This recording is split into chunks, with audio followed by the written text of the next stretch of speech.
दोस्तों, अगर इस समय दुनिया में सबसे खराब टाइम किसी देश का चल रहा है तो वह है अमेरिका। अभी अमेरिका ईरान और सऊदी अरब की दोस्ती होने के गम से भी नहीं निकला था कि उसका सिलिकॉन वैली बैंक कोलैप्स हो गया। अब बात केवल सिलिकॉन वैली बैंक तक नहीं रुकी, सिलिकॉन वैली बैंक के बाद कैपिटल कोर और सिग्नेचर बैंक भी बंद हो चुके हैं। कुल मिलाकर देखें तो चीजें 2008 वाली रिसेशन की तरफ जा रही है। साल 2008 में भी इसी तरह से लेमन ब्रदर्स नाम के फाइनेंशियल फर्म के कोलैप्स होने के बाद पहले अमेरिका और बाद में पूरी दुनिया मंदी के दौर में आ गई थी।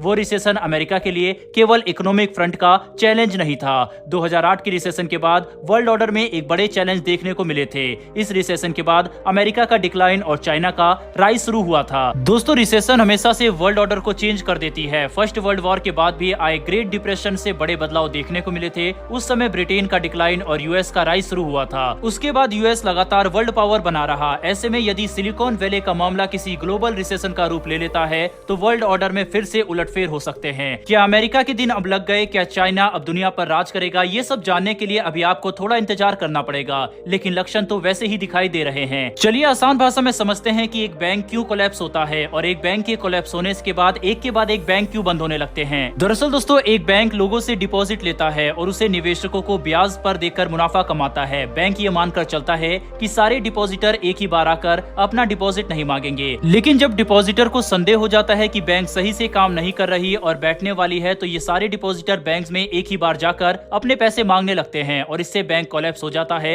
इस सिचुएशन से बचने के लिए देशों के सेंट्रल बैंक और कमर्शियल बैंक में डिपॉजिट पैसों का इंश्योरेंस करती है। इससे डिपॉजिटर का पैसे डूबने का डर कम हो जाता है और सारे डिपॉजिटर एक ही बार में बैंक के पास पैसे लेने नहीं पहुंचते हैं। इससे बैंक कोलैप्स होने से बच जाता है। दोस्तों, इससे आप समझ सकते हैं कि हमारी इकोनॉमी किसी प्रकार के अफवाह या पैनिक को लेकर कितना सेंसिटिव होती है। सिलिकॉन वैली बैंक स्टार्टअप और टेक कंपनियों को पैसा देती है और उन्हीं का डिपॉजिट लेती है। पिछले कुछ समय से स्टार्टअप और टेक कंपनियों के ग्रोथ रुके हुए हैं, उन्हें उतना मुनाफा नहीं हो रहा है। ऐसे में टेक कंपनी और स्टार्टअप अपना डिपॉजिट लेने के लिए एक ही बार में सिलिकॉन वैली बैंक के पास पहुंच गए, जिससे बैंक डूब गया। सिलिकॉन वैली के बाद अमेरिका में बैंक के डूबने का सिलसिला रुक नहीं रहा। बिल्कुल भी पता नहीं चल रहा कि कब किसी एक नए बैंक के डूबने की खबर आ जाए। इसी बीच एलन मस्क ने अपने एक बयान से सबको चौंका दिया। दरअसल एलन मस्क ने डूब चुके सिलिकॉन वैली बैंक को खरीदने की रुचि दिखाई है, लेकिन इलॉन मस्क की ये रुचि जमीन पर कितनी उतरती है ये देखना दिलचस्प होगा। बैंक के डूबने को ही फाइनेंशियल क्राइसिस भी कहते हैं। यही फाइनेंशियल क्राइसिस रिसेशन का कारण बनता है, जबकि रिसेशन उसके परिणाम है। दोस्तों, इसी प्रिंसिपल को स्टेबलाइज करने वाले यूएस फेडरल रिजर्व के एक्स चीफ को 2022 का अर्थशास्त्र का नोबेल प्राइज मिला था।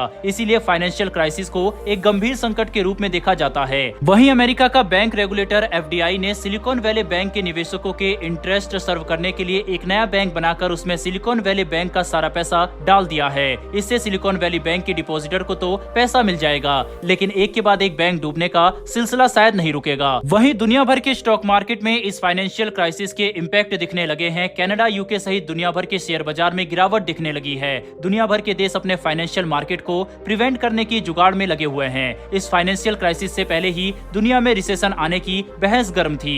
यूएस के 90% सीईओ मानकर चल रहे थे कि मंदी आने वाली है। महंगाई और धीमी ग्रोथ रेट की मार झेल रही अमेरिकी इकोनॉमी पर यह फाइनेंशियल क्राइसिस करेले पर नीम चढ़ने के जैसा है। यह फाइनेंशियल क्राइसिस अमेरिका को एक गंभीर आर्थिक संकट की तरफ ढकेल सकता है। दोस्तों, भारत में भी इस फाइनेंशियल क्राइसिस के बाद प्रिकॉशनरी मेजर लेने शुरू हो गए हैं। साइंस एंड टेक के स्टेट मिनिस्टर राजीव चंद्रशेखर ने स्टार्टअप के साथ मीटिंग की है। दरअसल सिलिकॉन वैली बैंक भारतीय स्टार्टअप को भी फंड करती है। भारतीय स्टार्टअप को फंड की क्राइसिस न हो, इसको लेकर यह बैठक की गई। स्टार्टअप इंडियन इकोनॉमी का एक राइजिंग सेक्टर है, इसीलिए इसे प्रिवेंट करने के लिए कई कदम उठाए जा रहे हैं। अगर सिलिकॉन वैली एक ग्लोबल रिसेशन का रूप लेता है भी है तो भी भारत को इससे बहुत अधिक चिंतित होने की जरूरत नहीं है।